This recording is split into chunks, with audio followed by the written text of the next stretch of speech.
جو صحابہ کا اختلاف ہوا ہے اس کے اوپر ہمیں کیسا اپنا رویہ رکھنا چاہیے؟ امام احمد بن حنبل رحمہ اللہ سے کسی نے یہی سوال کیا تو انہوں نے فرمایا بے لوگ تھے جو گزر گئے، جو اچھا کیا ان کو ملے گا، جو برا کیا ان کے سر پہ پڑے گا، اور تم سے نہیں پوچھا جائے گا کہ وہ کیا کرتے تھے۔ مجھے یہ بتائیں کہ ڈاکٹر ذاکر نائک نے جب 2009 کے اندر یزید کو رضی اللہ عنہ کہا، As far as your understanding about the wall of Karbala, you said that Yazid, may Allah be pleased with him, Yazid, may Allah be pleased with him, Yazid, may Allah be pleased with him, that he was ferocious and he was a villain, etc. There's difference of opinion. We're not here to discuss about history, and neither do I want to get a difference in the Muslim Ummah. What we say, there's a difference of opinion between the Sahaba. That is history. اس وقت کون کون سے علماء تھے اہل حدیث کے یا دیوبند کے؟ بریلویوں کو بھی تھے لیکن وہ بھی اپنی حاضری لگا رہے تھے، ان کو چھوڑ دیں۔ شیعہ نے تو بولنا ہی تھا کہ جنہوں نے فرنٹ سے لیڈ کر کے ڈاکٹر ذاکر نائک کو یہ کہا ہو کہ آپ سکوت اختیار کر لیں، کسی نے بھی نہیں کیا، مزہ لے رہے تھے اس کا۔ ڈاکٹر ذاکر نائک نے جب 2009 میں یہ فتنہ اٹھایا، میں ان کی بڑا احترام کرتا ہوں، آپ کو پتا ہے میں ان کو پروموٹ بھی کرتا ہوں، علمی اختلاف اپنی جگہ۔ میں نے جب اس کو کنفرنٹ کیا، اس کو علمی دلائل کے ساتھ جواب دیا، تو یہ سارے ہمارے پیچھے پڑ گئے، یعنی آپ ہمارے سروں پہ جوتیاں بھی مارتے ہیں اور ہمارے رونے پہ بھی بندی لگاتے ہیں۔ اس کو کوئی نہیں کچھ کہہ رہا، جب ہم نے جواب دیا تو سارے ہمیں کہنے لگے جی آپ سکوت اختیار کر لیں۔ ڈاکٹر ذاکر نائک کو کسی نے کہا سکوت اختیار کریں؟ ڈاکٹر ذاکر نائک کا نام لے کے کسی نے کہا سکوت اختیار کریں؟ تو وہ تو سکوت کا مطلب یہ کہتے ہیں کہ آل امیہ کو آپ ننگا نہ کریں، اہل بیت کی آپ جتنی مرضی گستاخیاں کر لیں، ان کے دشمنوں کو جتنا مرضی بڑھا چڑھا کے بیان کریں، اس پہ یہ راضی رہتے ہیں۔ تو ان کو تو سکوت نہیں کرواتے، ان کو تو حافظہ اللہ کہتے ہیں، ان کو تو دامت برکاتم عالیہ کہتے ہیں، اور جو جواب دے رہا ہے احادیث کی روشنی میں اس کو کہتے ہیں آپ سکوت اختیار کریں۔ تو بخاری مسلم کو ہم پھر بند کر دیں؟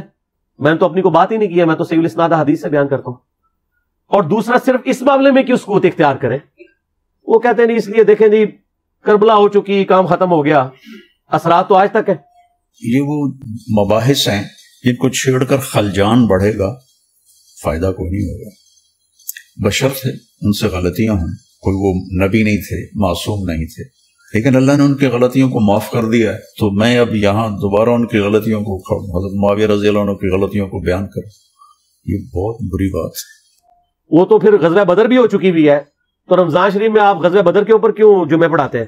ختم کریں، غزوہ احد پہ ختم کریں، میلاد کے بھی سب کچھ پروگرام ختم کریں۔ نبی علیہ السلام پیدا ہوئے تھے، فوت ہو چکے، جنتوں میں زندہ ہیں، لیکن اب دنیا میں تو نہیں ہے۔ ان چیزوں کو یاد کیوں رکھا جاتا ہے؟ زندہ قومیں اپنے ماضی کے واقعات کو یاد رکھتی ہیں۔ پھر پورے کا پورا قرآن انسانی تاریخ کے کتنے بڑے بڑے واقعات بتاتا ہے جو ختم ہو چکے ہیں۔ برادران یوسف فوت ہو چکے ہیں، لیکن آج تک قرآن میں عبرت کے لیے انہوں نے جو کچھ اپنے بھائی کے ساتھ کیا۔ اور برادران یوسف وہ صحابی ہیں جن کا باپ بھی پیغمبر ہے، بھائی بھی پیغمبر ہے، ڈبل صحابی ہیں، لیکن آج بھی ان کی مثال دی جاتی ہے۔ تو کوئی اسے کوئی یہ نہیں سمجھتا کہ گستاخی ہو گئی ہے۔ پھر الٹیمیٹلی آ کے تو وہ سورہ بقرہ کی آیات پیش کرتے ہیں، تلک امۃ قد خلت لہا ما کسبت ولکم ما کسبتم۔ حضرت معاویہ رضی اللہ تعالیٰ عنہ ہیں، ان کے بارے میں بھی بات کی جاتی ہے، تو وہ پس منظر سارا کیا تھا، اور ان کے اختلاف، جو صحابہ کا اختلاف ہوا ہے اس کے اوپر ہمیں کیسا اپنا رویہ رکھنا چاہیے؟ امام احمد بن حنبل رحمہ اللہ سے کسی نے یہی سوال کیا تو انہوں نے فرمایا بیٹا تلک امۃ قد خلت لہا ما کسبت ولکم ما کسبتم ولا تسألون عما كانوا يعملون۔ بیٹا وہ لوگ تھے جو گزر گئے، جو اچھا کیا ان کو ملے گا، جو برا کیا ان کے سر پہ پڑے گا، اور تم سے نہیں پوچھا جائے گا کہ وہ کیا کرتے تھے۔